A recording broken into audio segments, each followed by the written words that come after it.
My name is Maria Villella. Today we're talking about pick up and jump back. So you may have already noticed or you may have already heard that it's actually a misnomer. It's not really jumping back to chaturanga.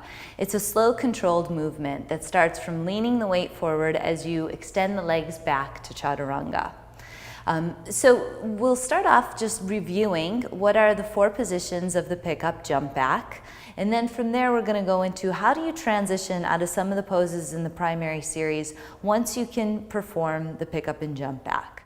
So what's always the priority is that you're linking the breath and the movement. So it's always an inhale to lift up and then an exhale to go back to chaturanga. So from various positions, it may make sense to not actually cross the ankles and reset, but to actually just come from the position and lean forward and take the legs back.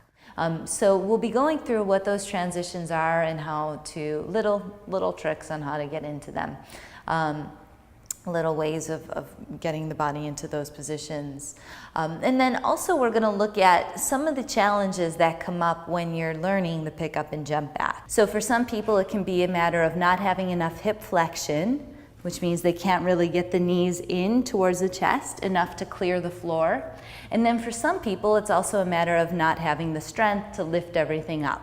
So we're going to take actual cases of people who are going through those challenges, and we're going to work with them individually and give them some things that will help them work through that challenge so that one day they can maybe do the transition.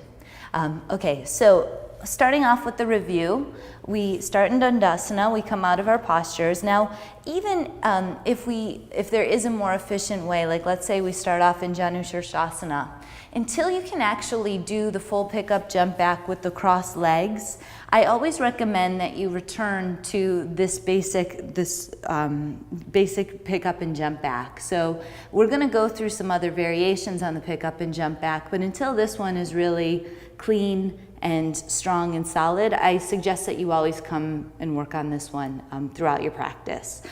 So position 1, we take the knees into the chest and the heels in towards the thighs, and we get into a nice tight little ball, and we take the hands inside or in front of the hips. So we set the hands flat so that the inner hands aren't lifting. Keep the heels in, keep the knees in, lift up. It's position 1. Position 2, position 3, and 4. And then transition through, inhale. Exhale. And then jump through to seated. So one place that we can transition without having to reset is Ardha Baddha Padma Paschimottanasana. So seated half lotus forward fold. So we come out of our posture. It's an inhale to look up. Exhale, release, and take the hands again in front of the hips. Now from here, it's not necessary to take the ankle down and recross, but you can keep the foot in position, the leg in position, bend your left knee, take it up towards your chest, and you're in kind of like a tucked position. From there, you lean the weight into your hand, lift everything up, and then undo the legs as you come back to chaturanga. An inhale to up dog, and an exhale to down dog. Now, as well, so there's jumping back, but you can also very often you can jump right into the next posture. So you can jump right into Triangmukha Ekapada Paschimottanasana. So from down dog, you would just fold your right leg back as you jump through to seated.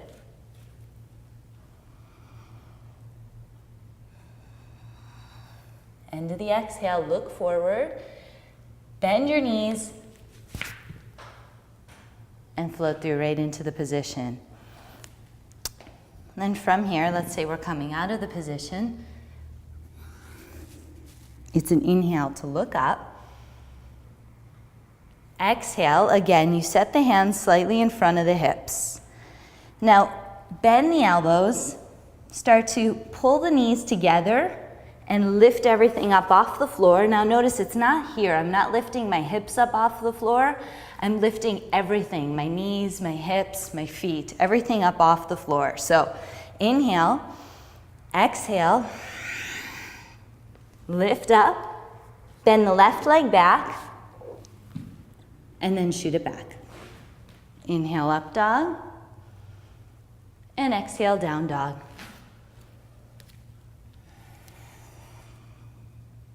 You can jump into Janu Shirshasana A. Looking through, you fold the right leg back as you jump through. You take the position. And then as you're coming out of it, it's an inhale to look up, straight arms. Exhale, release. When you set your hands, because your leg is where you need to set your hands, you just lift the knee up a little bit so that you can place the hand down in front of the hips. And you place the hands flat. They're still about shoulder distance apart. As you lift the left leg, on the inhale, you're going to squeeze both knees into center. So exhale, inhale to lift everything up from there, and exhale to chaturanga. Inhale to up dog, and exhale to down dog.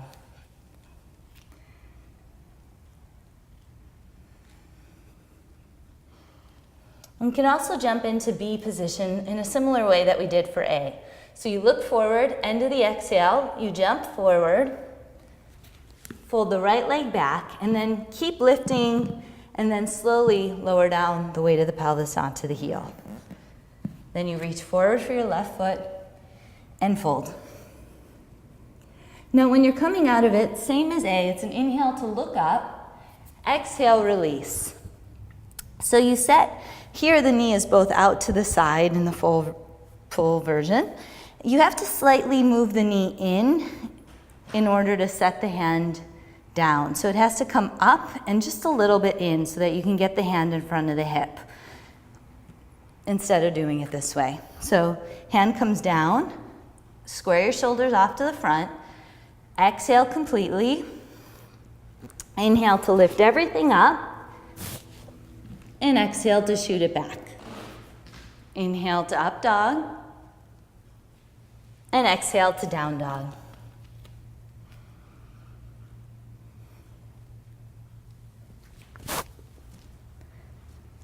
C position. You can fold your leg back. Inhale to look up. Exhale to release. So again, we're lifting the knee up. As we set the hands down, fold the left leg back. Inhale to lift it up. Bend the elbows. Exhale to chaturanga. Inhale to up dog. And exhale to down dog. So you can jump right into Marichasana A. And when I first learned to jump into Marichasana A, I would bend the knees and just hop to the left foot and take the right leg through and try to control the descent. So with time, that starts to speed up and you hardly even notice that they're separate movements. So, okay, and then you take your position.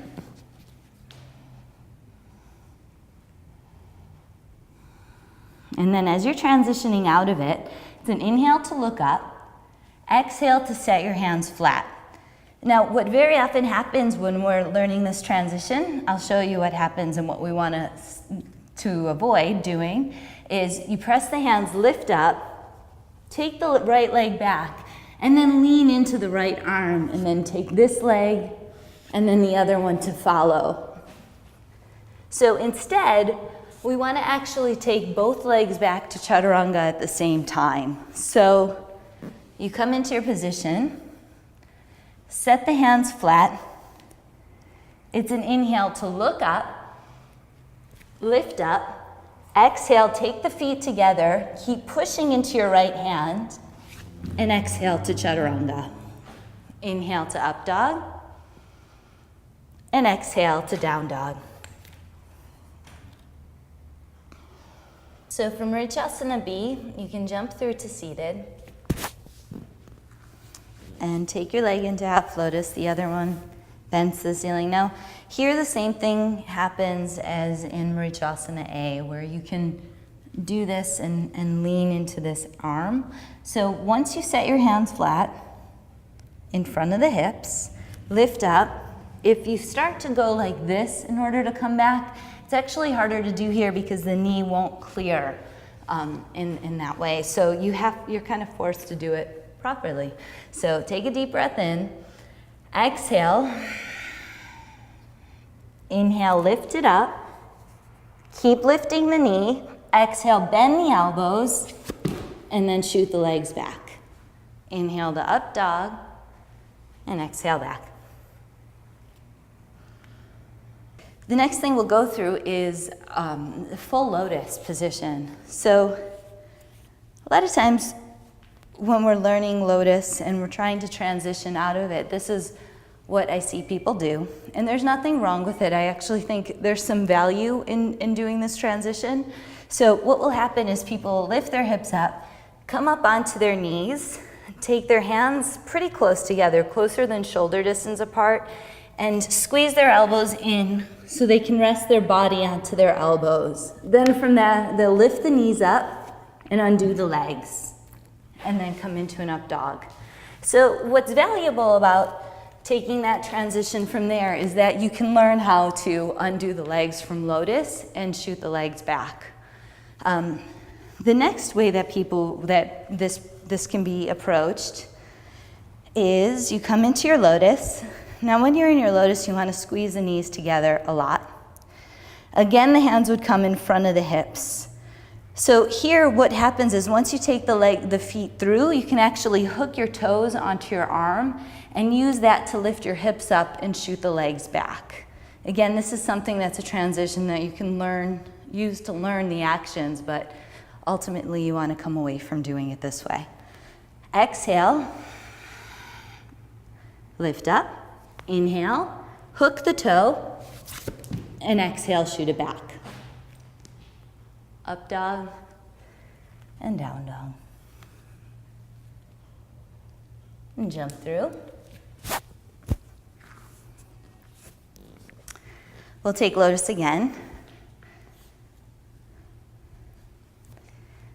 And this time we'll attempt to do it without touching the feet or resting the weight of the body into the arms. So here, we set the hands again in front of the hips. Take a deep breath in and exhale. Get all the air out of your breath. Then on the inhale, you'll lift everything up. Exhale, the hips will come up and you'll undo the legs. And then as you complete the exhale, you land everything into chaturanga.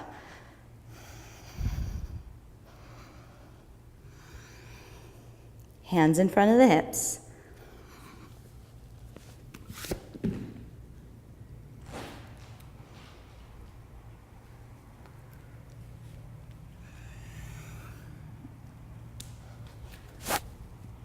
So a few things that I hear from people when they're stuck on the pick up and jump back. One is that their arms are too short.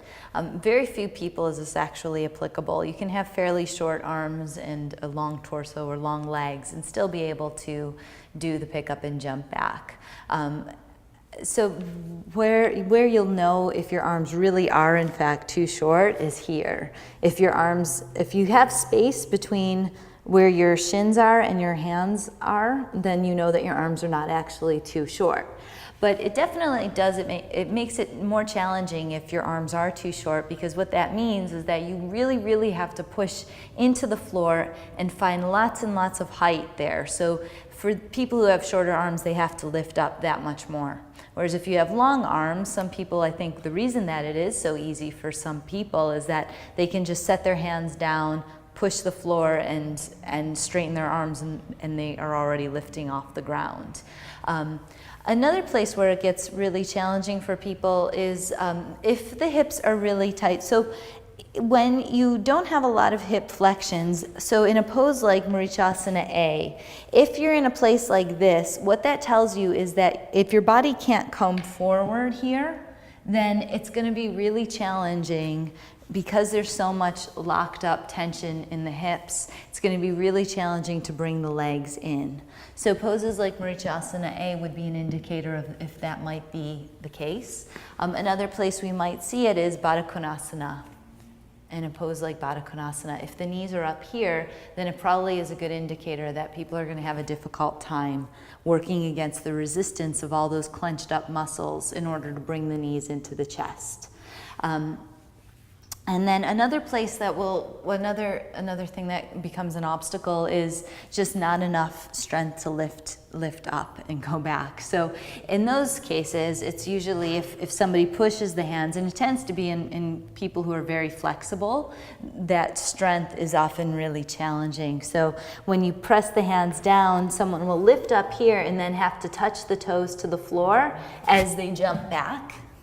And really, the way to work through that is not to let yourself keep your arms straight and do your best to just keep lifting the feet up. So a jump back like that for someone flexible, and I know this one well because it was mine for many years, it would look like this. You lift up and you may make it through here. Then once you get to this point, instead of, this is the point where you'd actually need to bend the arms and keep lifting the hips, but instead you touch the toes to the floor, jump, and then lower down. And that's where it becomes a jump back rather than a slow controlled movement to take the legs back. So right at that point when you touch the toes down to the ground is the point where you need to push more into your hands to keep the hips up as you bend the elbows. So it's position 3 of the jump back. Instead of touching the toes down, the elbows bend. So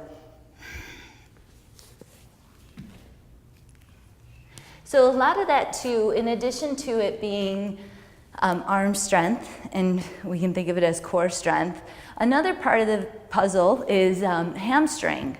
So the hamstrings to keep lifting the heels up towards the thighs or sitting bones. So things like working in this direction to lift the heels up by doing poses like pendulum pose would be really helpful for that. And in the cases where it's flexibility, it's just going to take a while for that hip opening to happen. But on that note, when it is a matter of not having enough hip flexion, one thing that we often will see in ourselves is that one hip is more open than the other. One leg may be up like this and the other one may be down, and it may not be that extreme. Or for something like Mrichasana A, maybe you'll be able to get yourself through on one side, but the other side looks more like this. You can see a big difference. So in that case, you would take, when you're doing the jump back, you would take the side that's more open. So let's say my right side is open. I can get through like this, whereas the left side is a little bit more closed and it looks more like this.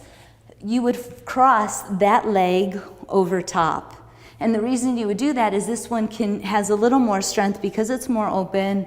It's able to anchor this leg. So you would put that leg in front so that you hold the other leg in position.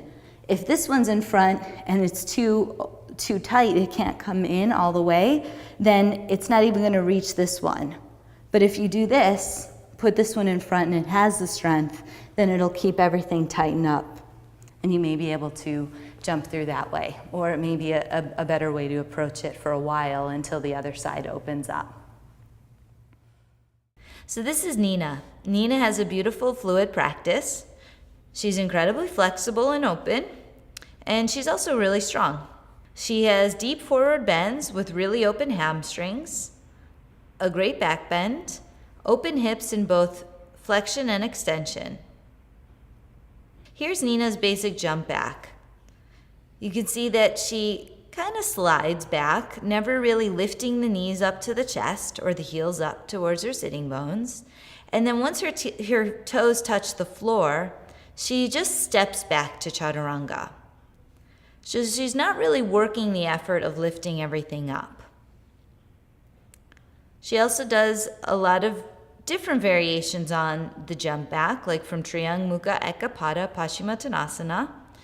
But when she's doing these transitions, she's just stacking her legs on her arms and transferring weight, and then stepping back. So she's not really working on the lifting up action that's necessary for the pick up and jump back.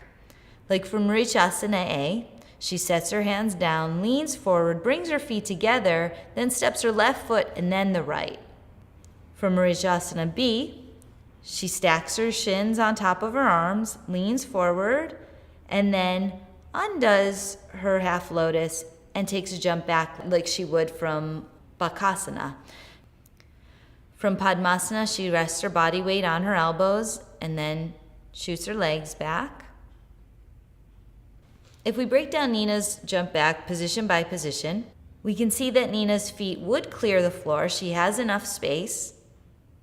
And we look at position 1, we can see that she can get her knees close. Position 2 is pretty good, but she doesn't get her knees quite high enough into her chest. And then she completely skips position 3 and just steps back. Her position 4 is great. She has a beautiful chaturanga. So Nina isn't bending her arms into position 3. She could still work on lifting her knees up higher to her chest and her heels up higher to her sitting bones. And there isn't that movement where she starts to lean forward and bend the elbows, which is like a seesaw movement, where her head starts to come forward as her hips lift up. And then she'd have the space to clear and bring her feet back. So there's nowhere else for her feet or her legs to go but down. So Nina's work is to lift up higher in position 2 and to work on keeping that lift as she starts to bend her arms. So it's worth it for Nina to start working on bending the arms as she keeps her knees lifted up and her heels lifted up. It's also a good idea for Nina to stop doing those different kinds of jump backs and sticking with the basic jump back and working on just the lift up and then jumping back rather than stepping back. She has plenty of strength to jump right to chaturanga, so she's at a time where she could start doing the jumping instead of stepping. Next we have Yasmina. Yasmina has a beautiful fluid practice. She's very flexible. She has a great chaturanga, so she's really strong. Deep forward bend with incredibly open hamstrings. Excellent back bend. And really open hips in both hip flexion and lateral rotation.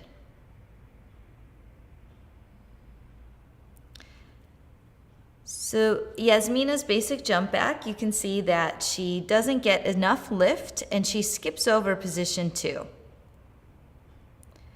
So from Marichyasana A, just like Nina does, Yasmina uses a transition from here, but as she jumps back, she drops her left shoulder. And in Padmasana, she's lifting her body weight she's not lifting her body weight, she's rather resting her body weight on her elbows. So she's really tight in position 1. Her knees are almost touching her chin, and she can keep her thighs all the way touching her body. So she has the ability to do this. Position 2, she can actually do it. She could straighten her arms a little bit more, and you can see the knees have started to drop down, but they're still lifted up enough. If you look at her shoulder blades, you can see they're lifting up off of her back. So where Yasmina could get a little bit more lift is if she could actually round the place in between her shoulder blades. And that would happen if she started to lift her sternum bone into her body and work on pushing the floor away from her in position number 2. And then if she got that little bit of extra lift, which is about 2 or 3 inches, then as she bends her arms and moves forward, she would be able to keep her legs lifted that extra bit and then straighten the legs back into position 4. What's interesting about Yasmina is that if she keeps her feet together and her legs parallel, she can do the pickup jump back without her feet touching the floor.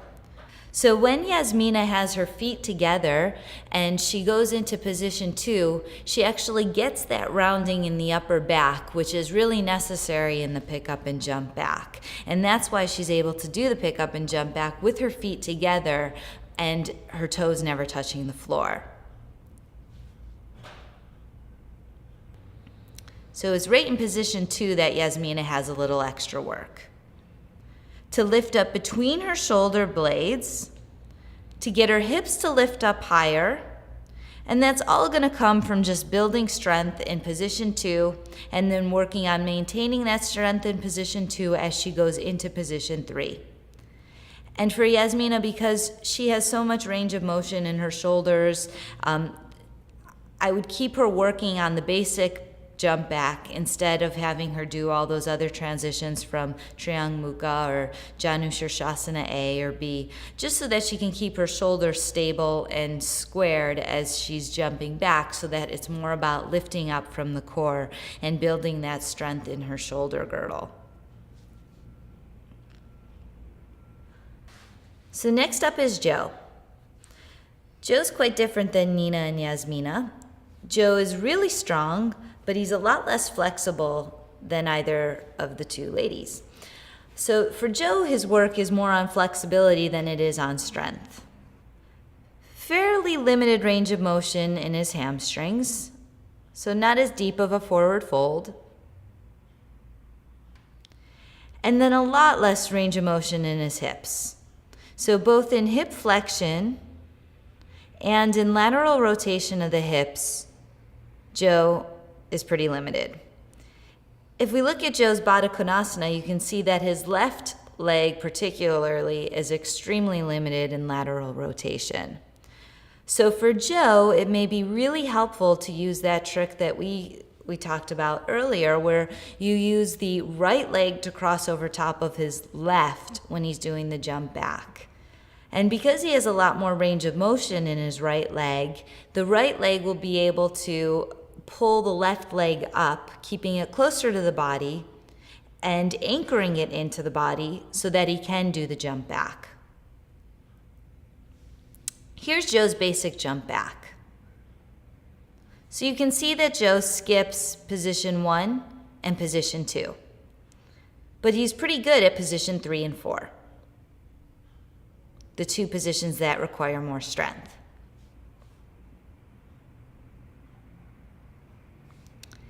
His tight hips and lower back keep him from being able to tuck his knees in close enough to his chest for him to clear the floor. You can see that because his feet are actually in front of his hands. Also, his heels could move a little bit closer towards his sitting bones, but because his knees can't get into his chest enough, it's difficult for him. So we suggest to Joe that he actually starts working his jump backs from the beginning, from a seated position with his legs in front of him. And it's not going to be very graceful in the beginning, and it's going to be quite a struggle. It'll take a lot more energy, a lot more effort, and even more time in his practice. But working on position 1 and position 2 is going to help to open up his hips, open up his low back, and build even more strength in the first 2 stages of the jump back. But it will be a bit of a struggle for Joe, at least for a while. With blocks underneath his hands, Joe has enough clearance for his feet to move through and not touch. They still skim the floor, but at least he can get the feet up off the floor. So working with blocks is a good way for Joe to just get a feel for the action, but it's not necessarily something I would keep him doing for a long time. We want to just show him what he's going for, but then have him do the work without the blocks. So Joe's work is to increase his flexibility. Even if we looked at Joe in child's pose, we could see that his hips couldn't quite make it to his heels and that his chest doesn't quite get to his knees. So even a simple pose like child's pose is good for Joe. Baddha Konasana is also a really great pose for Joe to work on. And then all of his seated forward folds in the first series will help in both hip flexion and hamstring opening and lateral rotation of the hips. He can also start working on keeping the right leg in front as he jumps back. Of course, we want him to be balanced from side to side, so it's not that we always want him to do the pickup jump back with his right leg in front, but for a while he's working on opening up the left hip, it may be helpful for him to keep the right foot in front, just to keep everything tucked in closer to the body. And then Joe really needs to stop avoiding positions 1 and 2. And even if his feet drag on the floor and it takes a lot more effort, it's still worth it for him to continue working on developing that strength and that flexibility in positions 1 and 2.